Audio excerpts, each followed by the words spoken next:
तुम्ही ऐकलंय का त्या तांत्रिकाचं नाव, ज्याच्या आशीर्वादानं पंतप्रधान बनायचे आणि शापानं सत्तेतून खाली पडायचे? तो म्हणजे चंद्रस्वामी.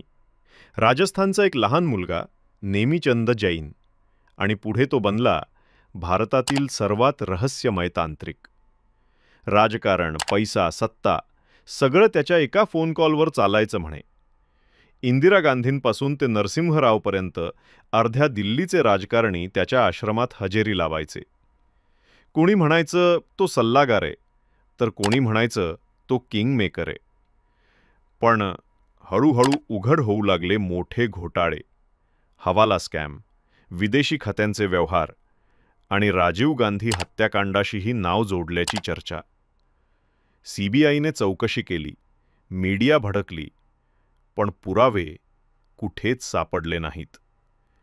एक एक करून मित्र दुरावले आणि सत्तातंत्राचा तो जादूगार एकटाच कोसळला.